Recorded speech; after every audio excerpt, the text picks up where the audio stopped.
video today. Today, Soraya and I are going to work on doing some beeswax candles. Now, this is something that I've done for years and years. I have always done my own candles.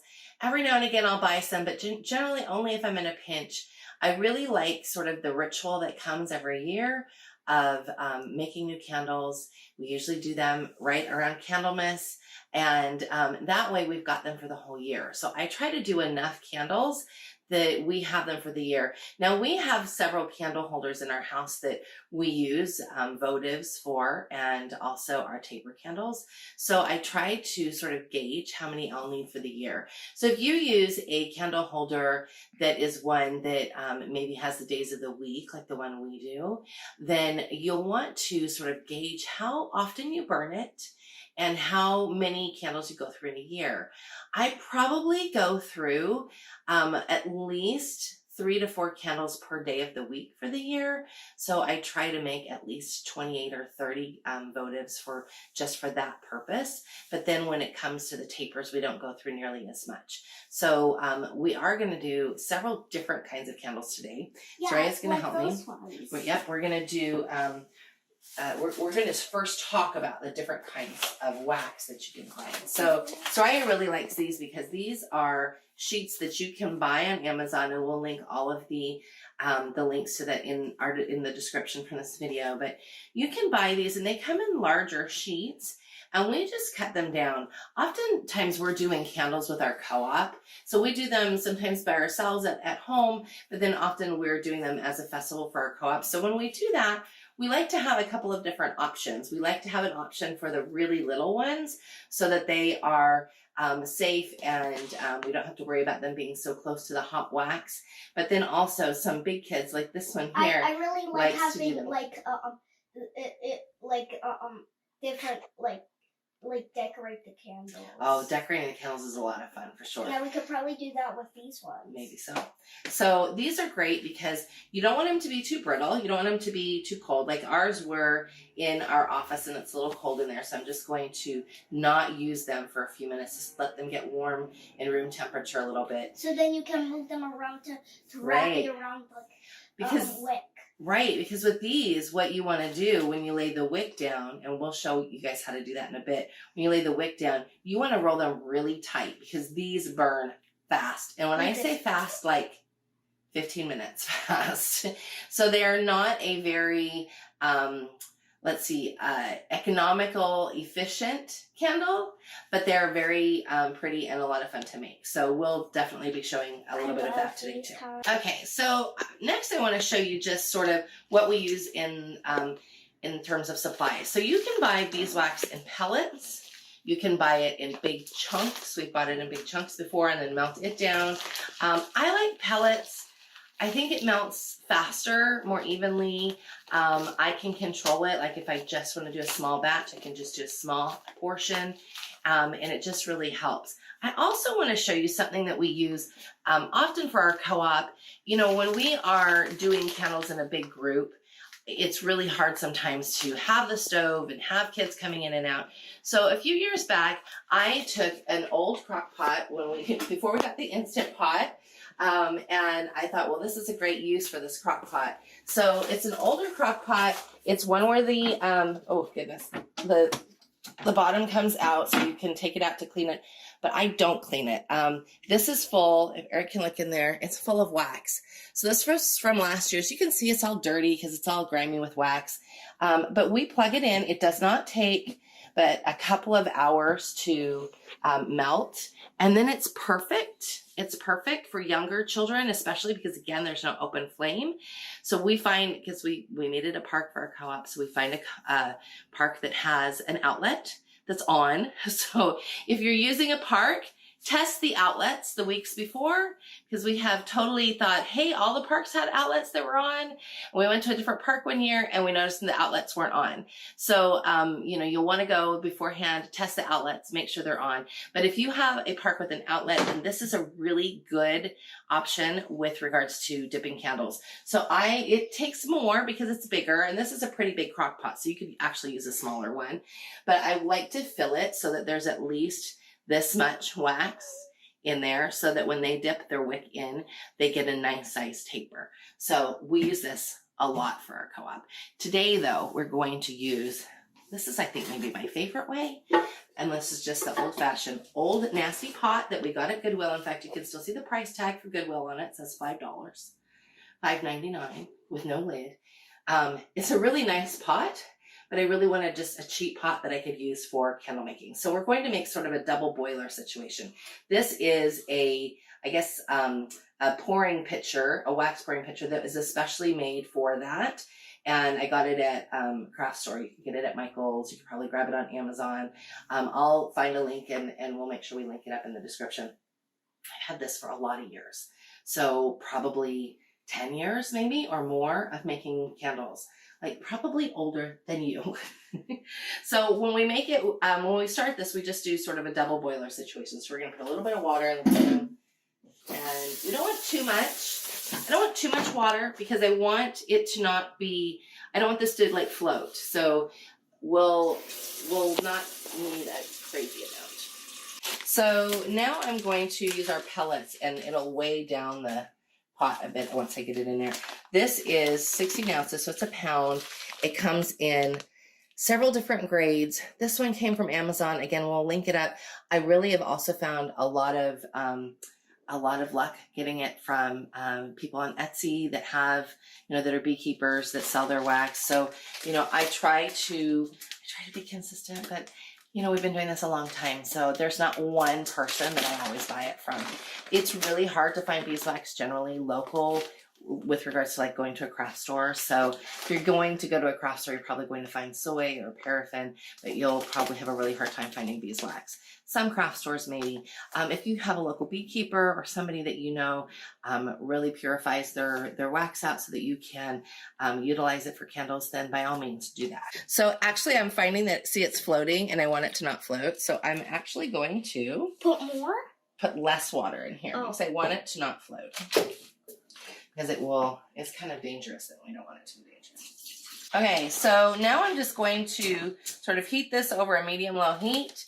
And while it's doing its thing and melting, I thought I would show you really quickly what we're going to actually do with it today. So I'm going to say straight off, in all transparency, I know nothing about wick. All I know is that I have a lot of it, and it's all different grades. And not all wick is created equal, and not all wick is made for beeswax candles. So I think what I've experienced in years past is that the cheaper wicks that you can buy for tea lights, they often, if you buy them and then you pour them with beeswax, they don't burn all the way, and we really want them to burn all the way. Mm-hmm. So what I learned recently from my dear friend Anna Catherine is that it's because of the kind of wick, so they won't burn evenly. So what you want for beeswax is you want these squared wicks. And I was in a rush so that I could get things together for our video. So I just bought these already pre-done on Amazon. And this is a number 4 cotton square braid wick. And it says right on here, square braid wicks, that's a tongue twister, were designed for the viscosity of beeswax candles, but they can still be used with soy, paraffin, and vegetable waxes. So this is specifically made for beeswax candles. We won't be using them for our tapers today, but we will be using them for our tea lights and our other candles that we have. What we'll use for our tapers is just what we have because they seem to burn okay. Again, it's not what I suppose if I was going to buy all new wick, then I would for sure buy the square braid wick. But because I have a lot of wick, I am definitely somebody who tries to use up what we have. So we will continue to do our tapers with this flat braid wick. And again, it comes in different sizes, and I just somehow have a lot of it. I don't know if it's because there have been years when I thought, do I have any wick left? And so I bought some more instead of going and looking. That's shame on me. But we have a lot of wick here, so we're not going to make a crazy amount of candles, but this is probably 2 or 3 years worth easily of candles, candle wick for dipping candles easily for a lot of children. So we'll use this with our co-op and everything. So while the wax is melting, I thought I would talk to you about the containers. So like I said, I like to do votives. I am kind of all about aesthetics. So you can buy the cheaper metal ones. I really like the clear plastic ones. That's just me. If you like the cheap metal ones that you can just pop the crappy wax out and put these in, that's fine. But I actually invested in some good clear ones a couple of years ago, and I just reuse them over and over. Again, because we have this problem of the wax not completely being used up, what I did is I put them, the ones that were that way, I put them in a bag and stuck them in the freezer overnight. And then it was really easy. I just tapped them on the counter, and then the stuff comes out very easily. Now what I'll probably do is melt these down so that I can use the plastic or the metal clip, and then I can use the metal clip with square braid when I buy the square braid and utilize that for our candles. But this is a great way to just reuse.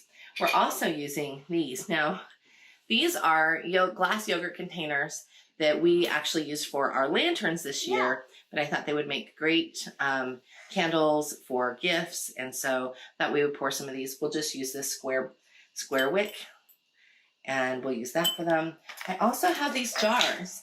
Eric likes to make chili, and he buys this chili sauce, and it comes in this like really amazing like ball jar, and so we used some of those for our lanterns this year too, but I thought these would be fun as candles as well. So I wanted to give you just an idea of what a pound of wax looks like in here. So for dipping with several children, I would definitely do 2 pounds, but I wanted to show you, I'm gonna lift this up out of the water. The wax comes to right about here. So these tapers that Soraya and I are going to dip are not going to be very long. We're just sort of doing them today for the purposes of this video. But this, I wanted you to see, this is a pound of wax that is melted just about all the way. So you'll want, if you've got a larger amount of candles you're wanting to do, you're going to want several pounds of wax. So that was the bag that I showed you was a pound. So you just will want to plan accordingly. There are many different ways to do this. When we're with a group, often we start off with a song, and I'll link that in the description. Here at home, I don't make them sing all the time, contrary to what a lot of people think. It's not always sunshine and daisies in the Nielsen house.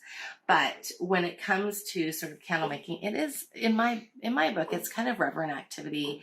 When we lived in colder places, Utah and Idaho, we often did it in the evening, and maybe we were making window stars at the same time. So it's kind of like a winter activity. I really like doing it at this time of the year. It's just a little bit different since we don't really have a winter here in San Diego to speak of, not like most people do. So we start with a long piece of wick. Again, there's many different ways to do this. But there is not that much wax in here, even though it was a pound. I already did it 1 sample dipping, and it was only to here. So what you're doing is, when you make tapers, it's several dips, and then it comes out, and then it dries. So when we do it with a lot of children, they usually have a line, and when it's their turn again, then the wax is dried and it's time for you to go again. If you stand over it and you just hold it, all of the wax will slip off of the wick. So you don't want to do that. You can go ahead and do yours. So we're very careful because it's very hot. So you can feel it when it hits the bottom, and then lift it out. And then just wait.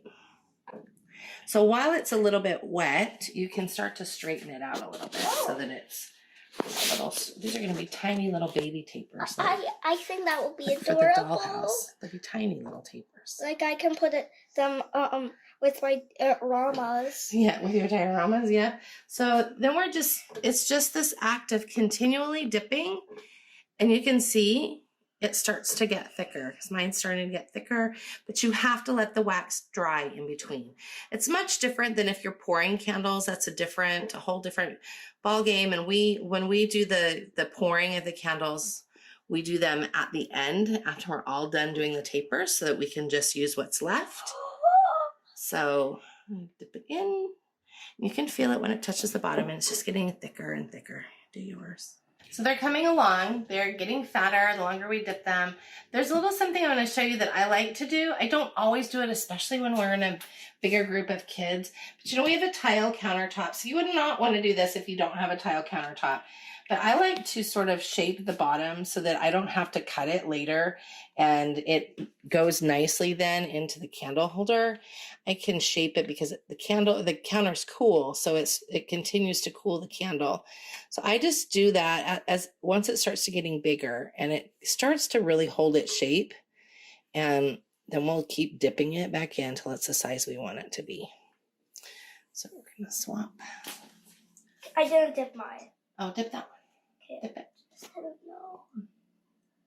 So see, the bottom is nice, and then we'll swap and she'll do it again. So one thing that I do want to say, if you're doing this with several children, even if you're just doing it with your own, I haven't protected my floor today, but when we do this with many children, I will lay down some thick painter's, like, what is that stuff called? The painter's plastic that you lay down, or a tarp, so that you protect your kitchen floor. You'll also want to just sort of pay attention to making sure that they hold over the pot until it's done dripping before they walk away. Otherwise, your stove will have bits of wax all over it, and that's going to be a whole lot of fun to clean up. So, just want to tell you that little tidbit about the floor. It's important. So I'm actually going to be done with these right now. And the reason being, I've got my candle holder out, and I actually have two things. Sometimes I'll put this actual candle holder inside this bigger candle holder.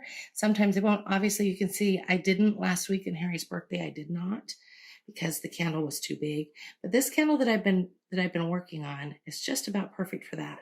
The one she's been working on is just about perfect for this. Now, of course, this is a mess because it's been used over and over again. About once a year, I get them all out, melt all the extra wax off, clean them all up, but I have not done that yet this year. But this candle will fit right in there. So I think this is the size we want it. If these were longer, these would have a really nice long burn on them. Right now, these will probably only have a couple of hours at most, but they're cute little leprechaun candles. Okay, so this next part, we were just joking, is rated M for mature. It is for adults, older teens. I definitely don't have the little ones in here when I'm pouring, just because it's really hot and it would be really sad if they got any of it on them. So we actually did pull a couple of the lanterns that we made and decided to pour wax into them. So we start by just pouring a tiny bit in the bottom, and that way the clip has something to hold on to. Not too much, just enough to see. Now I stuck it there. There we go. And try to get it in the center. It does not take but a second to dry. And then I took the ones for the tea lights and I cut them down. I will save the rest of this wick because it's very useful. You can use it for tapers or whatever. And you can see our little baby tapers that are up here. Up here drying. Okay. So pouring. This mat is a wax use only mat. Just because I don't want any on my counter. So once everything is dry and you're done, I give everything at least a day to cure. Probably 2 days would be optimal, but that way, everything's good. I don't generally put it in the fridge or anything like that to cure. Just do it room temperature, but it does get warm here. So, it takes a little bit extra. If you're in the Arctic tundra, it won't take very long at all. So now we're going to just roll some candles. Again, this is probably one of the easiest of activities that you can do, especially if you have younger kids in the mix. But, Soraya is almost 9. She loves doing it too. One thing I just want to say is they will burn super fast. So I was able to roll this one pretty tight. She's doing a good job of rolling hers pretty tight. You want to just be careful and never, you should never leave a candle unattended anyway. I would never use this kind of candle for, say, a meditation candle or anything like that where you are closing your eyes or you're going to be walking away from it in any shape, because it will burn really fast. And the fire will light off. It might make a big mess and it might make a fire, right? And we want to be really careful in fire safety. So one of the things that I think is really helpful, first we have our wick here, and we're just using, again, I have an insane amount of wick. So I like to really try to push it in a bit on the edge before you get started. And then just very carefully, because this stuff is brittle. I do want to show you this one, how brittle it is. It's very brittle. These were, again, in a cold place in our office. So this one got touched before they had warmed up. So they can be really brittle, so you want to be careful. But no, I'm just like very carefully wrapping the inside around this wick and trying to get it all. And it doesn't look very pretty, and it's going to be very crumbly and try to break on you. But if you can sort of go slow and then just start to move it. You want to do another one? You may. I think there's a wick there. Then just start to move it very slowly and keep it really tight. The tightness will help the burn time. It's always funny when somebody brings me a candle, a child brings me a candle that's very loose. I go, oh, that's going to take like 3 seconds to burn. Let's not burn that right now. So we want to just keep shaping it as we go. Like this one. Be very careful. Do it like I showed you. When you get to the end, just kind of push your ends down. Like they do look very pretty, especially when you find some that are colorful. And so they do look very pretty when they're all together. They make a pretty gift. They're just not very efficient at burning. That's all. So thanks for joining us so much for our candle making video. If you have any comments, please feel free to leave them below. Please go ahead and subscribe to our channel and give us a like if you enjoyed even this, just a smidgen. We've got some things in the description. If you've got wondering how to buy certain things or where to get them, we've got some links for that in the description. And if you've got questions or want information about Waldorf homeschooling, please check us out at waldorfessentials.com. Hope you have a wonderful day.